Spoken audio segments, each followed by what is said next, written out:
Al-Quran dijamin kebenarannya oleh Allah dalam awal surat yang kedua, yaitu surat Al-Baqarah, Dzalikal kitabul la raiba fihi hudal lil muttaqin. Ini tidak ada keraguan dalam Al-Quran, artinya sudah dijamin kebenarannya oleh Allah Subhanahu wa Ta'ala, bahkan menjadi petunjuk untuk mereka yang beriman. Tapi tidak diperhatikan matan hadisnya. Oleh karena itu Buya mengatakan juga hadis semuanya 600.000 hadis, tapi disisir oleh Imam Bukhari diketemukan 14.000. Ini berarti 586.000 itu hadis palsu. Saya berpikir sekarang banyak para ulama dan para dai yang mengedepankan hadis dulu. Mestinya Al-Quran dulu. Kalau itu pendapat saya, ini hadis kan sabda Rasulullah yang tidak bertentangan dengan Al-Quran. Artinya Rasulullah tidak akan bersabda kalau di Al-Qurannya itu tidak ada. Nah, sementara banyak hadis-hadis yang Al-Qurannya tidak ada tapi hadisnya ada. Seperti itu, Buya. Oleh karena itu mohon penjelasan Buya, ini hadis ini apakah masih apakah masih relevan untuk dijadikan dasar hukum? Toh kita kembali aja ke Al-Quran yang sudah dijamin kebenarannya oleh Allah.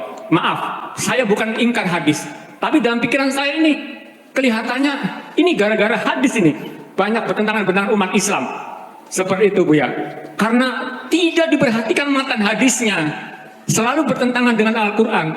Karena Nabi tidak akan bersabda kalau Allah tidak berfirman. Karena Nabi beliau adalah orang tawadu, sami'na wa ata'na. Apa yang kata Allah maka Nabi akan dilaksanakan. Ini betul pandangan Buya seperti apa, Buya, hadis ini? Seperti Buya, barangkali saya ini salah dalam bertanya, mohon maaf. Karena dalam pikiran saya 150 tahun setelah Nabi meninggal hadis baru ditulis. Sedangkan tidak ada jaminan kebenarannya selain Al-Quran. Terima kasih, Buya. Mohon maaf. Wassalamualaikum warahmatullahi wabarakatuh. Waalaikumsalam warahmatullahi wabarakatuh. Sekarang sudah banyak berkembang kelompok-kelompok umat Islam yang seperti tadi itu meragukan hadis yang disebutnya golongan ingkar sunnah, jadi tidak mengakui hadis, jadi hanya Al-Quran saja. Dada pertama kali yang tidak menerima hadis itu Presiden Gaddafi, Presiden Libya, itu tidak terima hadis sehingga menjadi geger dunia Islam. Tapi Gaddafi konsekuen. Kalau Anda tidak setuju dengan pendapat saya, silakan kita berdialog di sini, di Tripoli, di Libya. Mangga para ketua MUI, mufti, ya, tokoh agama, silakan datang, kita buka dialog terbuka semuanya. Akan saya buktikan semuanya, gitu kata-kata. Tiketnya saya kasih, pulang pergi. Hotelnya saya sediakan, saya kasih makan yang enak-enak, saya hormati, silakan datang ke sini. Yuk kita bicara tentang sunnah Rasulullah ini.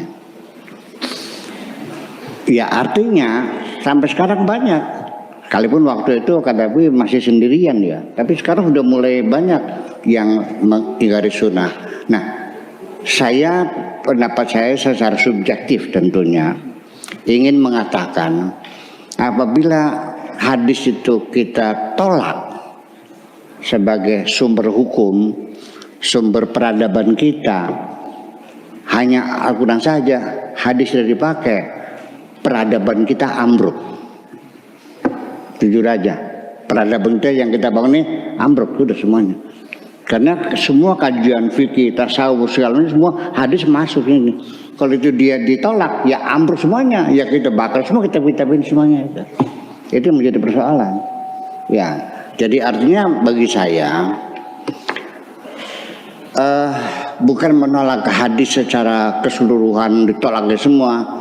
Ya kalau ada hadis-hadis yang tidak rasional, bukan ditolak, tapi dilakukan reinterpretasi, ditafsirkan ulang supaya sesuai dengan tuntutan zaman ini, supaya relevansi Islam ini sampai hari ini tetap relevan.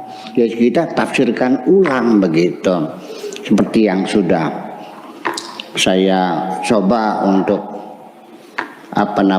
masalah potong tangan itu, asyariku wasadaqatu faqta'u, itu mah kita tafsir ulang. Qata itu tidak mesti dipotong tangannya, artinya dihindari ya supaya pencuri itu tidak berulang-ulang melakukan kejahatannya. Ya, cukup dipenjara, nggak usah dipotong tangannya. Kan semacam itu. Jadi artinya dalam pikiran kita sekarang kan berbeda, mengerikan sekali. Dan itu kan hukuman-hukuman fisik semacam itu yang ada. Nah, artinya bahwa banyak hadis-hadis yang sesungguhnya dalam kutip bukan ditolak, coba diinterpretasikan ulang. Jadi artinya bahwa tidak bisa dihindari. Seperti hadis yang Sahih Bukhari itu, di dalam Bukhari-nya ada, barang siapa yang bunuh cecak malam Sabtu, nah itu nanti dapat pahala yang besar, bisa masuk surga. Masuk akal enggak? Ya iya kan gitu. Jadi artinya ya banyak sekali hadisnya. Yang minggu kemarin juga saya ceritakan, qala Rasulullah sallallahu alaihi wasallam, la tabda'u al-yahuda wan nasara bisalam. Wa idza laqitum ahadahum fit tariqi fadarruhu ila adyaqihi. Yang artinya apabila kamu jangan memulai salam kepada orang Yahudi dan orang Nasrani. Jangan, assalamualaikum enggak boleh, kata Nabi.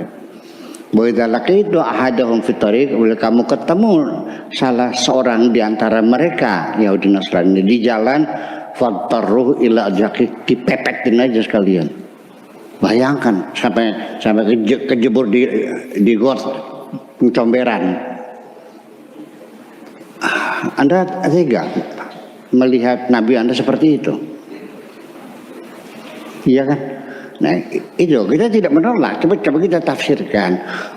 Ya artinya bahwa ya sudahlah, itu mungkin Nabi mengatakan itu pada zaman terjadi konfrontasi, perseteruan.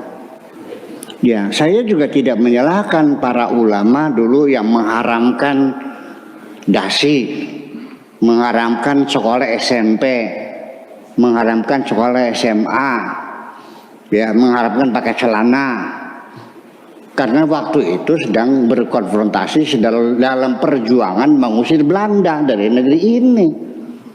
Jadi sifatnya hanya kondisional. Jadi jangan dianggap sebagai universal, kapan saja begitu. Mungkin penafsiran semacam itu maksud saya.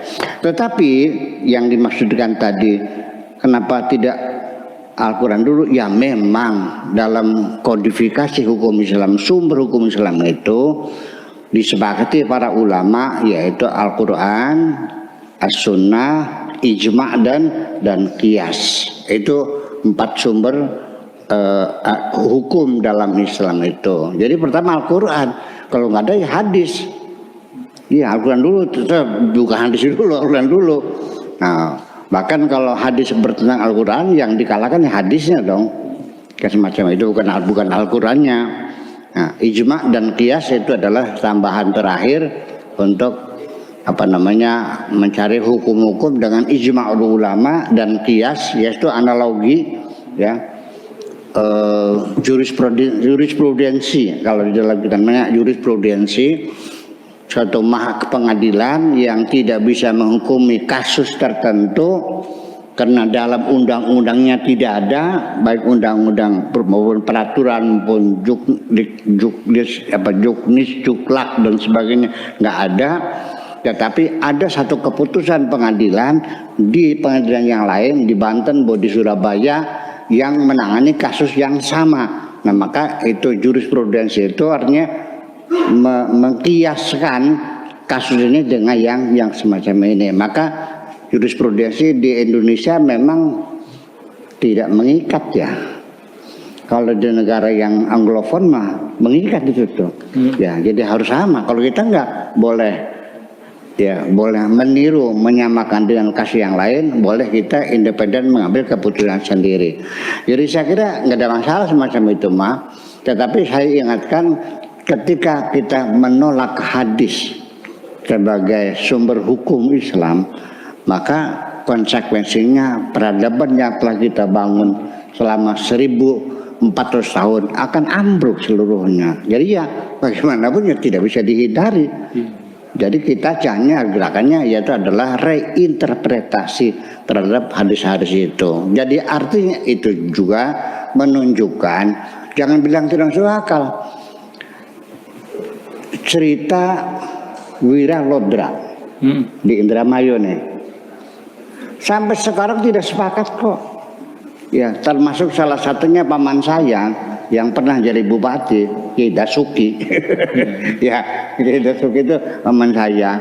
Ya, termasuk dia juga menulis Wiralodra itu.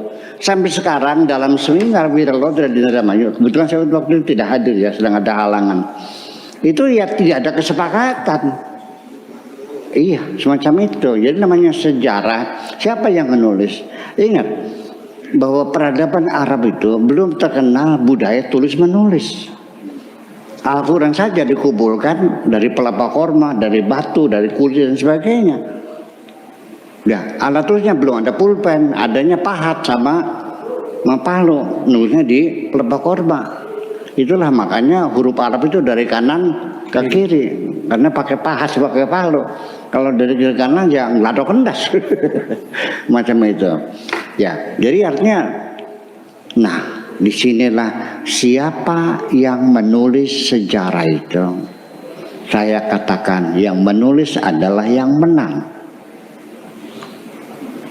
Betul nggak? Ya. Yang kalah itu disebut golongan yang salah. Yang benar adalah yang menang. Yang menang siapa? Yang menang adalah golongan ahli sunnah wal jamaah. Jadi di dunia ini yang paling banyak adalah kelompok ahli sunnah wal jamaah. Terkadang juga saya melihat kadang-kadang bukan karena kuatnya argumentasi, bukan kokohnya logika, tetapi karena kekuatan dibangun dengan bersekongkol dengan sang penguasa. Nama dia menjadi mayoritas sama sekarang ini. Saya kira begitu. Terima kasih.